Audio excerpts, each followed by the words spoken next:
So, The Infinity Puzzle by Frank Close. So, just a quick overview before we start the meeting. Please mute your microphone unless you are asking or answering a question. For the sake of time, I will only allow one answer per question. And if nobody is able to answer a question in order to move the meeting forward, I will. Please save any unrelated thoughts or comments for the end, and we will have 15 minutes per chapter. If we finish all the questions for a chapter before the 15 minutes have passed, there will be an open discussion period in which you may unmute and discuss with your fellow members. Is everybody good on that? Yes? All right. So let's move on. So chapter 1 questions. How did Salam get accepted to Cambridge University?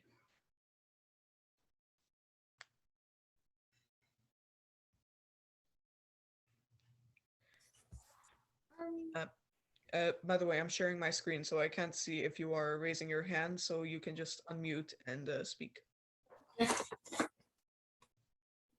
So anyways, about the answer, I think he got accepted to a kind of program that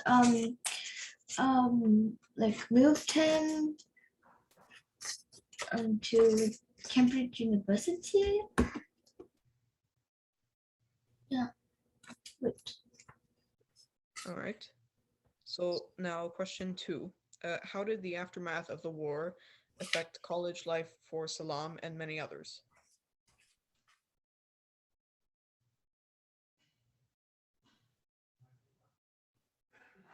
Can I answer again?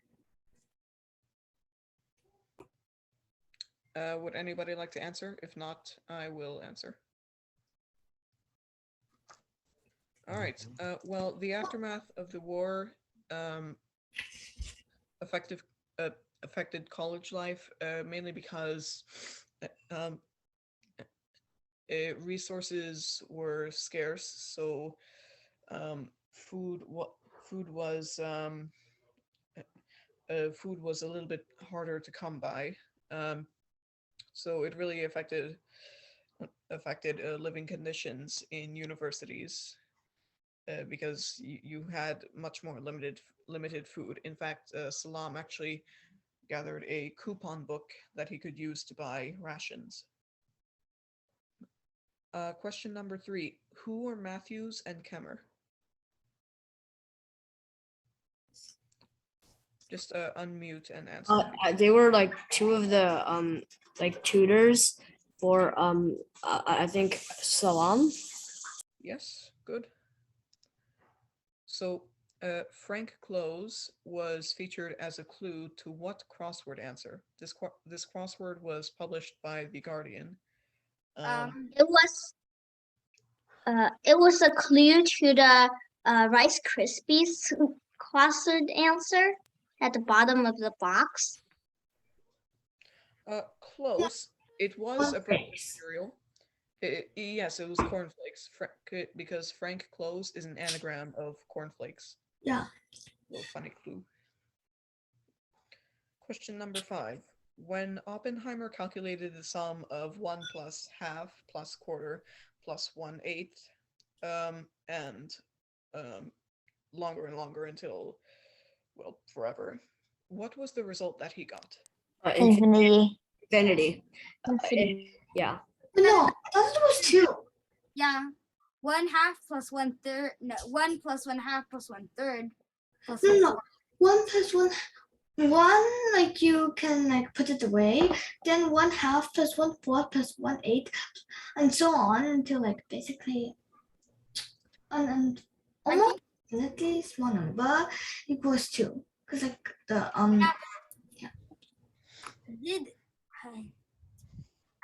Did Oppenheimer calculate that, or was that just shown as an example in the book? Well, I believe it was. It was. Actually, I couldn't hear you that well. Could you repeat that? Did Oppenheimer really calculate that, or was that just an example in the book for how you can get infinity from finite? He did calculate that, but I mean, obviously he didn't go through every calculation. There would have been no end. So he did calculate that, but not every calculation, and the result was infinity. All right, so it looks like we've answered every question for chapter 1. Now there will be an open discussion time. Looks like we have 9 minutes for open discussion time, or if you have nothing to discuss, we can move on to the next chapter. So What do you guys think of Abdus Salam? well, I think he was a very good aspiring physicist, and he definitely showed that, and he definitely showed that later when receiving his Nobel Prize. Anybody else think that? We didn't really hear a lot about Salem in the first 4 chapters, I think. Not. I think I just wanted to know what you guys thought. which person do you like the most? Like which It's do you like the most so far? only in chapter 1. All the chapters. Like All the chapters. Oh, I like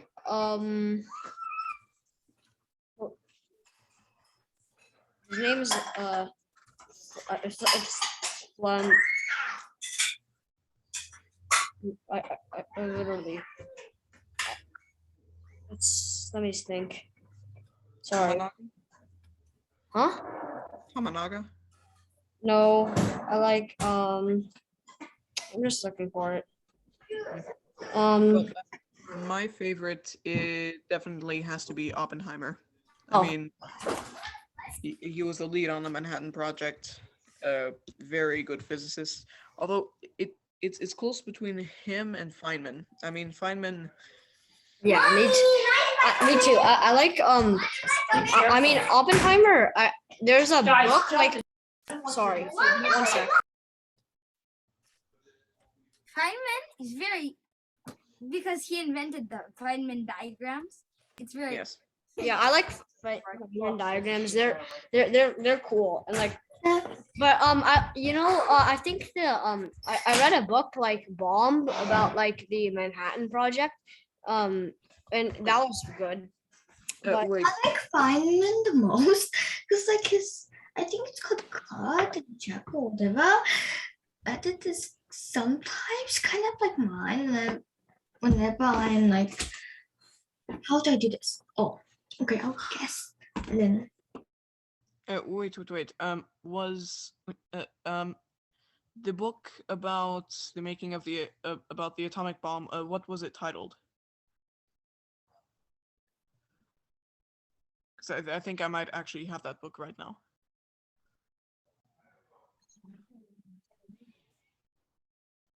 I don't know, but don't you think it's so sad that all these people in the book died all the years ago? No, died a lot of most of the That's like they were born like Well, in well, I 1890 or something. I don't know. Like, Well, very- I think the so- Feynman, I think in the Feynman project, the saddest part is not that most of them died, but in fact that most of them, after completing the project, were sent off to the were sent off to remote locations because I mean this was very top secret stuff. I mean this was top secret stuff. The government couldn't have anyone else finding out about it, so they were just sent off to live in remote places, like away from everybody. I think that's the worst part. Yeah, that definitely wasn't fair. Yeah. My favorite person is Feynman because he draws comics.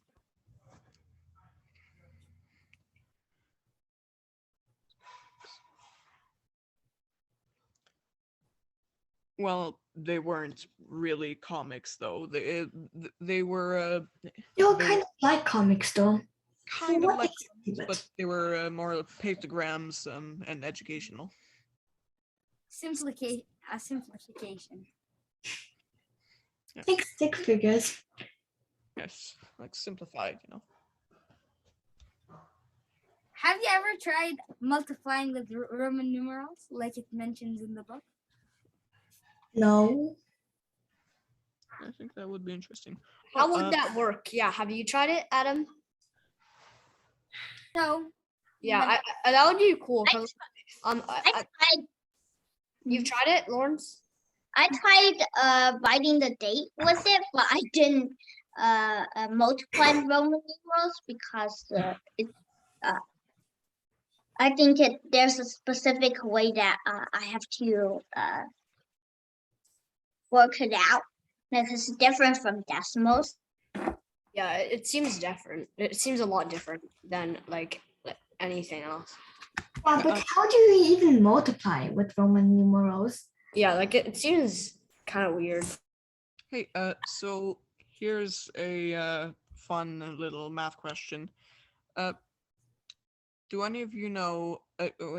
Can you take the square root of a negative number? Like the square get root of. I don't think so. You get an I something. You can't. I don't think so. you With can, normal but you'll get an integers- imaginary. With normal Oh, Imaginary number, like some exactly. imaginary number. So basically, the way, so essentially, basically what happened, some mathematicians needed to take the square root of a negative number, but there's no possible way to do that with normal integers, so they invented imaginary numbers. So, so you know how the number line moves along the x-axis? Well, Yeah.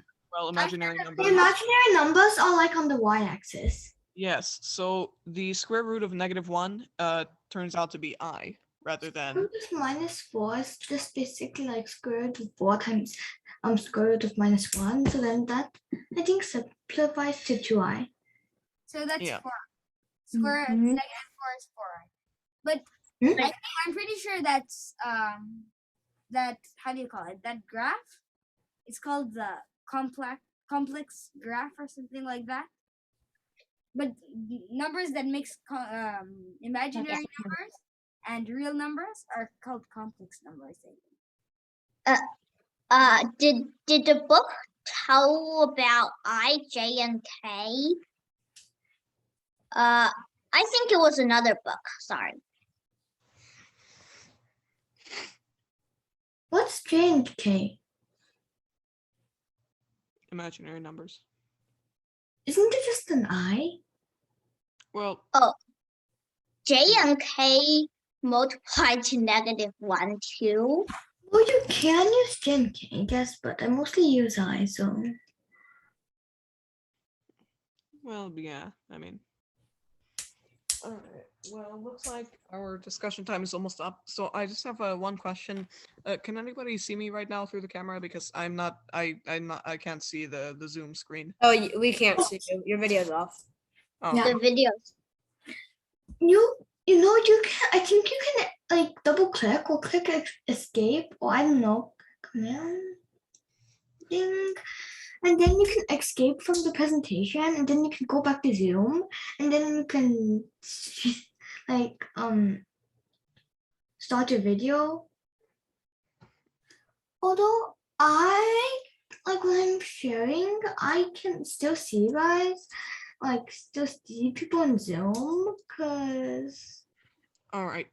Well, unfortunately, our discussion time is up, so it is time to move to the next chapter. So everybody's wrapped up here. Everyone's good to go. No final questions. No. All right. So chapter 2 questions. Number 1. Why did a police officer pull over the delegates who were headed to the conference at what was it called? It was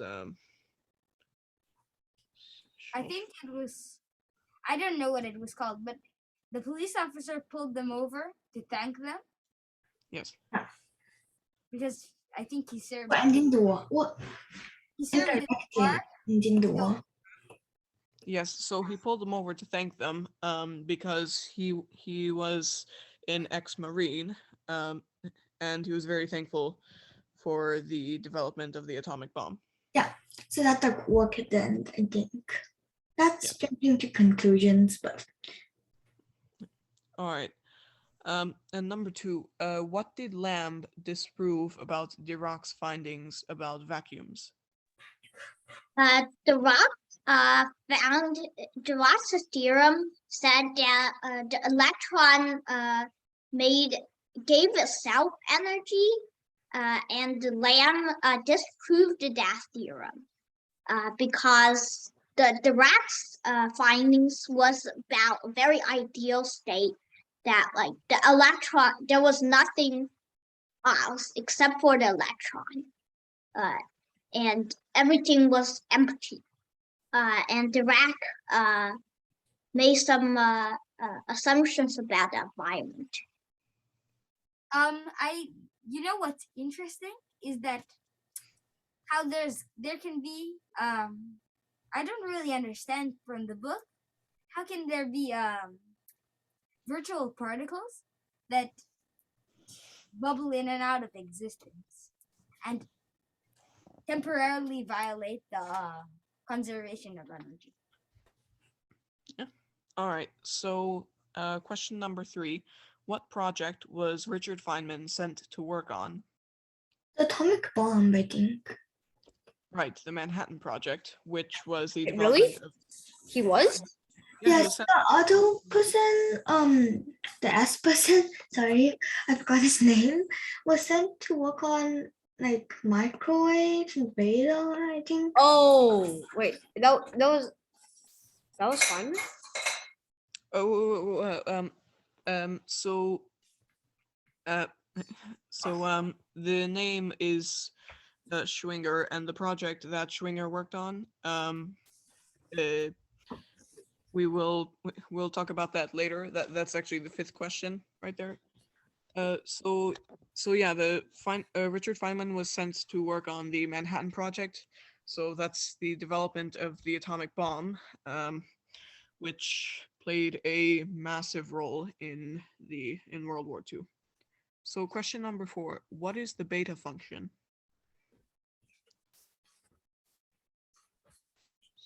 Anybody know? Beta function. All right. Well, I'll give the answer. So, basically, what the beta function is, if you increase the resolution of an electron, the electricity becomes denser and denser, which you might think about an electron could have infinitely dense energy. So that's the beta function. Question number 5. What did Schwinger work on after Feynman was sent to work on the Manhattan Project? And the reason that's blanked out is because I don't want you looking over there for the answer.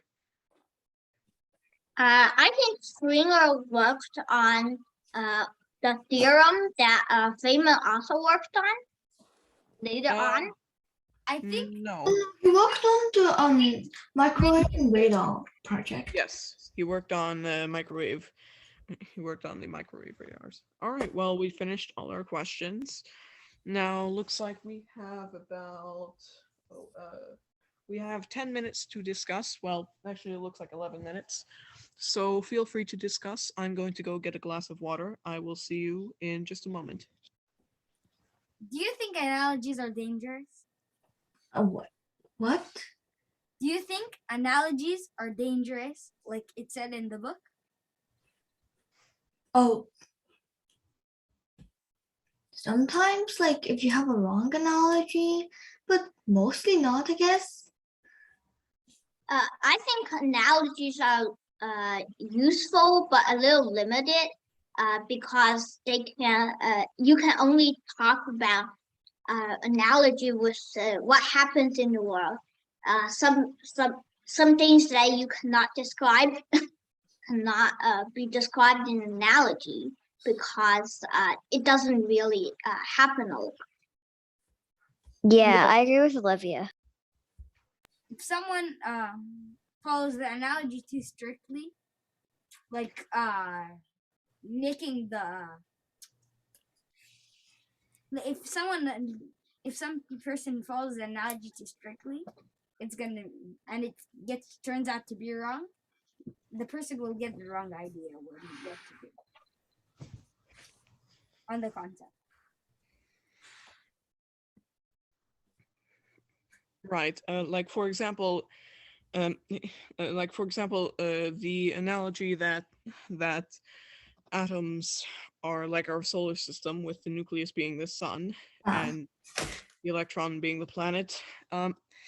You can follow it to an extent, but with classical mechanics that wouldn't work at all, seeing as the electron being so near to the nucleus, it would its orbit would cause it to crash into the nucleus, and the atom would be destroyed within a fraction of a second. Because there are different forces that happen with the atom, because there's the electromagnetic force and a lot of the different forces that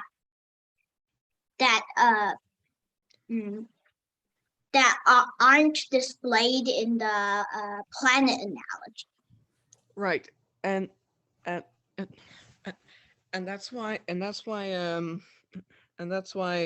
classical mechanics and Newton's laws, while they are good for macroscopic physics, microscopic, such as atoms at an atomic level, they don't work as well, and so that's why we fall into quantum mechanics.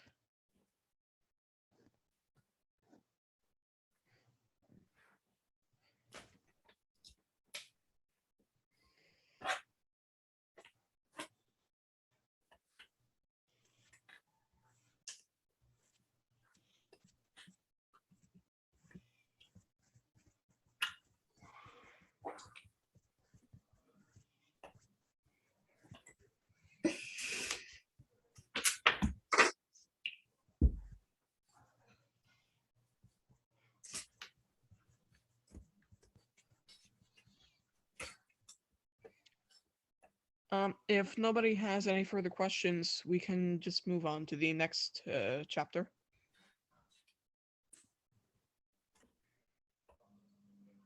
No questions? All right, moving on to the next chapter. So chapter 3, questions. Can anybody tell me who Tominaga was? Like Tominaga was this Japanese person, because Feynman and Springer, and that's kind of another way of QED, I guess. So like Tominaga also did almost the same thing as them, or like he got the same result. So Yes, so he was the theoretical physicist who kept physics alive during the war era. And question number 2, after Tominaga's theory on how to make infinity finite, how many theories existed that did just that?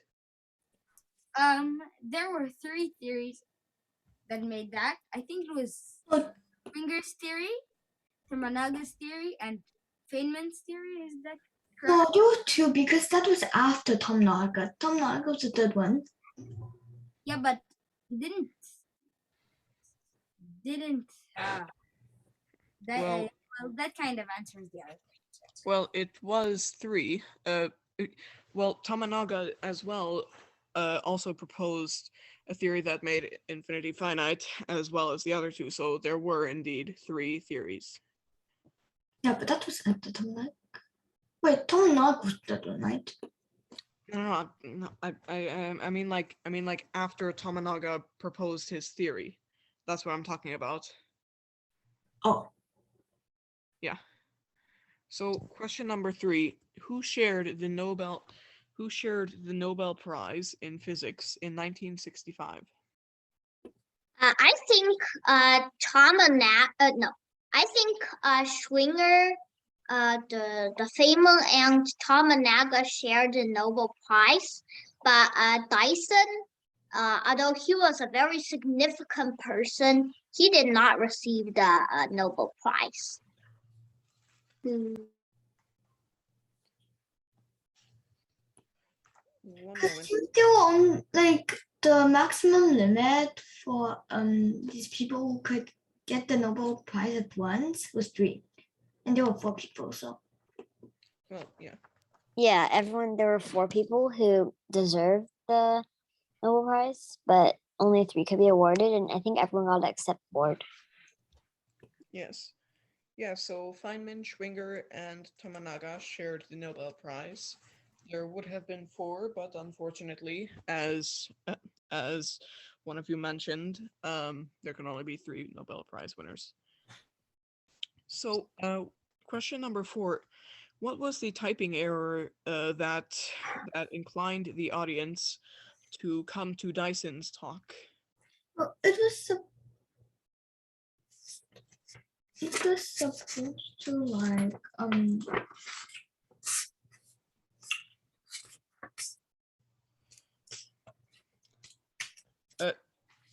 why is it not supposed to talk about this? One of mine, sorry. Yes, so his topic was indeed disturbing the universe, but there was a typing error, and it was printed as disturbing the university. I guess this may just go to show how I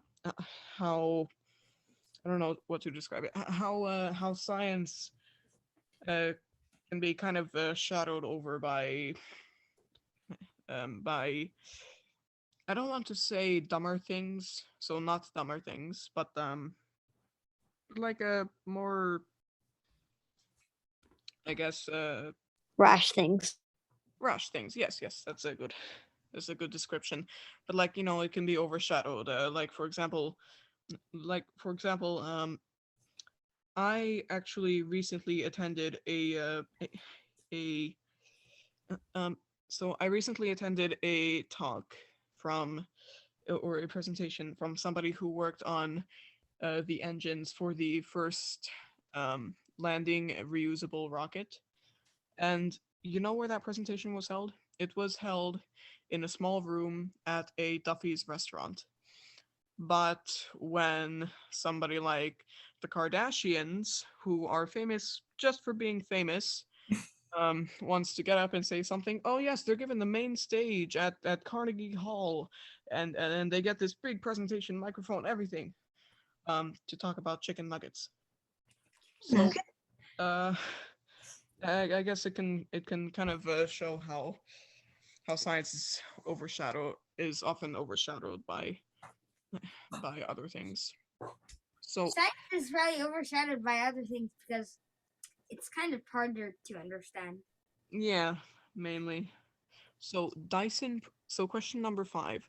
Dyson proved that whose works are equivalent to one another. Schwinger and Feynman. The Schwinger, Finger, and Tominaga. Schwinger, Tominaga, and Feynman, all 3 are equivalent to one another, and Dyson proved that. So it looks like we've finished all questions for this chapter. Moving on to the discussion time, we have. Let me see. Hang on.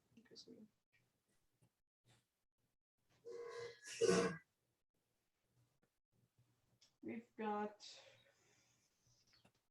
let's say 5 minutes to discuss, so not as long as the others.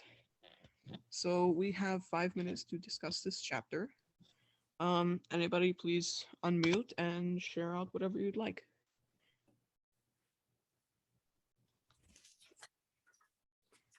Whose theory did you like best out of the 3? Even though they were equivalent. Theory. Well,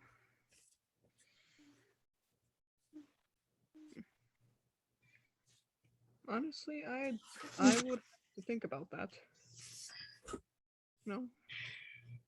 I think I like Tominaga's theory because it was I think I remember in the book it was a purely mathematical approach or something like that. Not purely mathematical because that would be unreasonable, but still, more mathematical approach. But while Schwinger's theory was like cut and try method. I think I really liked Feynman's theory, mainly because of the way he used his diagrams to complete in an evening what would take others years, which did happen. So I'd have to say Feynman's was definitely my favorite theory. Yeah, his diagrams are really cool. Yeah. Quite interesting. Do you think? I think they're probably funner than Roman numerals. How do you think? No. Who do you think? If you could choose who got the Nobel Prize, which person would it be? Which of the three would it be? Like, could you only choose one, or could you choose like? Well, honestly, I think it's all right. Well, I think it is only fair that that all three won the Nobel Prize, seeing as their theories were equivalent to one another. But if I had to choose one, definitely Feynman's theory. But I think I may be biased on that, considering the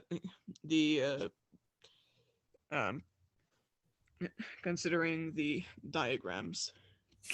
No, I think I would give it to Dyson because first of all, if Dyson hadn't been there and proved it, I know it sounds kind of unfair, but they wouldn't be very like nobody would think that there are two solutions, like the two ways of proving it are the same. And also, like if I gave it to Simon or whatever Schwinger, whatever his name is, then it would be unfair. If I gave it to Fane, whatever, it would be unfair. If I gave it to Tom whatever his name is, it would also be unfair because the other two, although they proved it like after the Tom and Gannon, they didn't know that that he had proved it before them. So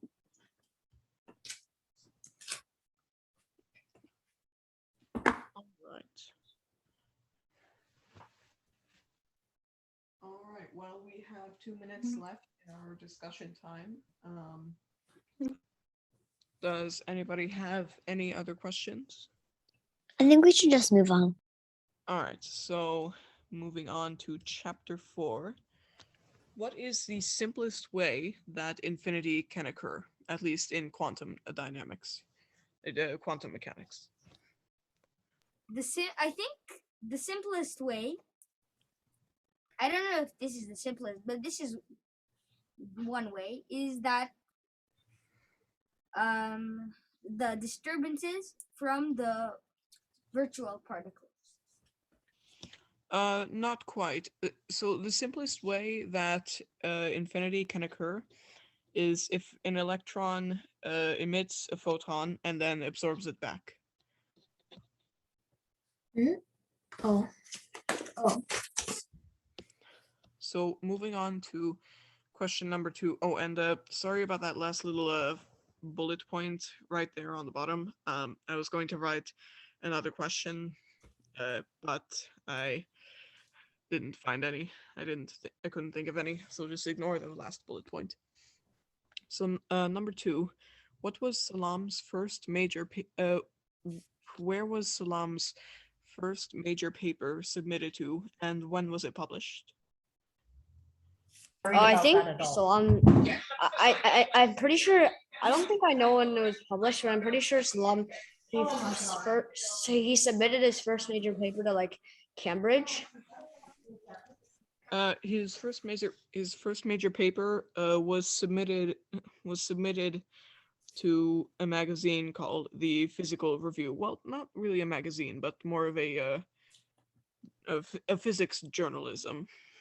Okay. So it was submitted to the Physics Review, and it was published in the Physical Review in April of 1951. First paper. All right. Question number 3. What did Lev Landau realize in the 1950s?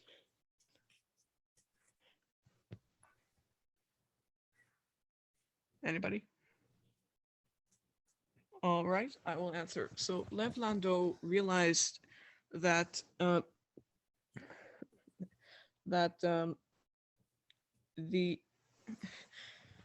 so remember when we talked about the beta function, which is if you increase the resolution of an electron, the more electrically dense it becomes. Well, Lev Landau realized that if you ignore this, the word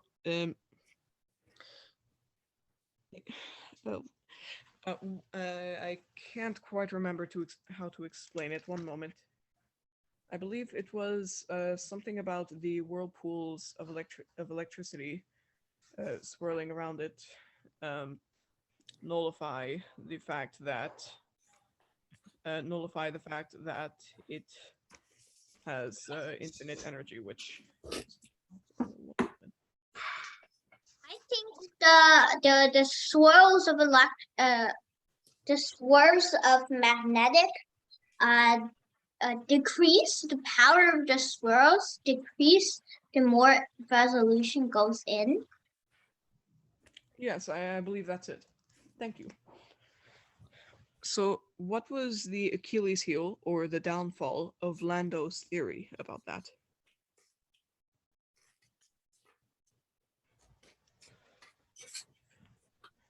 One moment. I will answer that question in a moment if anyone wants to get it.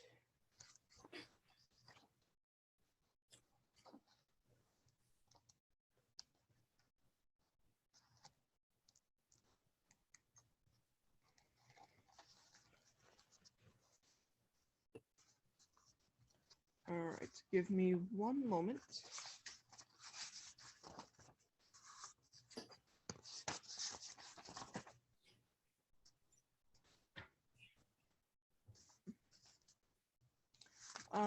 I will find the answer to this question. In the meantime, you guys can move on to discussion time.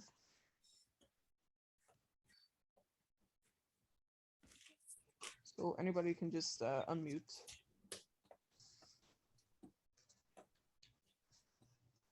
What do you guys think is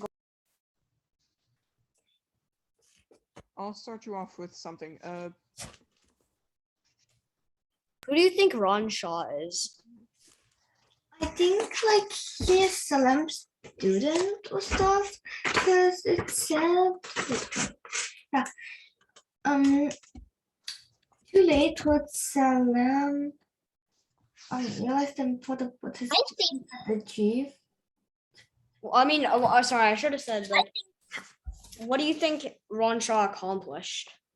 I think Ron Shaw accomplished a lot of realized something, but he didn't publish it, and therefore he wasn't recognized in the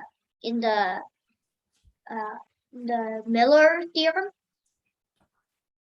I think like he solved Landau's and Achilles heel, like his paradox. I think he wasn't sure of his theory, and then he didn't publish it, but then someone else took it from him.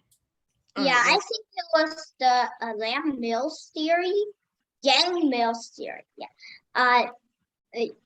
but he worked on that, but he didn't publish anything.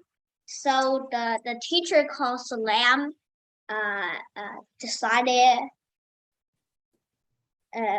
So the teacher called Lamb, like to everybody else it was known as the Yang-Mills theory, but Ron Shaw worked on it and he published it, and he yeah, he was modest about that later in his life. I think that was what the book said. So, unfortunately, I was not able to find the answer. But here is another discussion topic. So, uh, what do you think about the, What do you think will happen next in the book? honestly? It's the story of Ronald Trump, like what he did actually. They continue on. Will they continue on? How do you call it?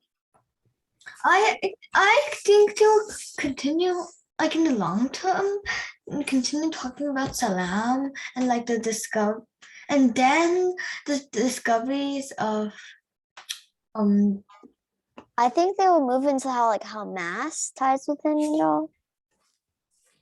Will they? They'll probably move on to the other forces, Yeah. like weak force and the strong force.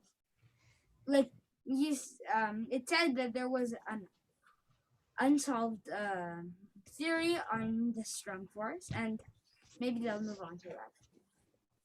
Yeah, So, I think they will move on to the other forces, like the weak force and the strong force, so that because the entire book is about the topic of the atoms and well, not the entire book. I mean, it does still it does still note it does still have some documentation of the physicists' lives. I mean, for example, the little anagram of Frank Close as a breakfast cereal. So I have a like question. 90%. So what did you think about uh, what did you think about Salam uh, publishing getting his paper published? Do you think you will ever write and publish a paper somewhere? Mm-mm. I don't know. Oh, yeah, maybe. I would be kind of nervous on publishing a paper. So that Well, it's everyone. very possible. In fact, I'm actually going to Greece and Paris this year to present Mhm. a paper. Okay. I'm on a team that's written a paper and submitted to several scientific conferences. We've been accepted to all of them, and we're getting publicated in the International Astronautical Congress. So Sebastian. What? Sebastian, how old are you? 12. But so your paper is about astronomy. But So Um, so basically, it's so. Do any of you know what a high altitude balloon is? yeah, like a weather balloon, for example. Yeah. So basically, our paper our paper is like a two-part project.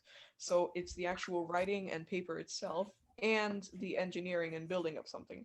So basically, what we're trying to do, we're trying to design a paraglider for high altitude balloons, because the issue is uh, every day we launch about 130 high altitude balloons, and they go out to the sea, and 129 of those 130 aren't recovered.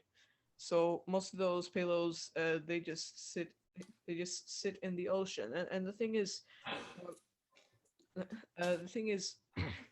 our focus with the paraglider is our focus with the paraglider is kind of to make payloads reusable, and also to to make it really easy to recover rather than going out in a boat to the middle of the ocean. Is so Yeah. uh, Yeah. instead of that, the paraglider will glide the payload after the balloon pops back to a landing site that it can be used again. So that's basically what our paper is about. I was on the engineering side of the paper rather than the writing. Um, so I've helped with the construction, and I've also documented the building notes. And now I'm going to go present in Athens, Greece, and Yeah. later this year. Congratulations. Wow, that's That's very cool. really cool. Yeah. How old are you, Sebastian? Well, Wow. 12? and this stuff isn't like, you know, exclusive. This stuff isn't like exclusive to really expensive things. Okay, so the way that I'm able to do all these opportunities, I'm in this group called the WCDT, which stands for Wolfpack CubeSat Development Team. And by the name, you can guess we build cube satellites. We work with NASA to send CubeSats into space. Isn't Which- launching one of those like $60,000? $60,000? More around 200,000. Wow, that's so but- expensive. Well, I mean, half the funding is provided by NASA, half is provided by us and donations. So, so basically, I'm sure if you just look up WCDT actually no, there's something called a AIAA, which stands for Aerospace and no wait it stands for I forgot what it stands for, but so it's AIAA, so AIAA. If you search that up, I'm quite sure I'm quite sure it's got something to do with American Institute of Aeronautics and Yeah, Astronautics. that's it. Hang on one moment.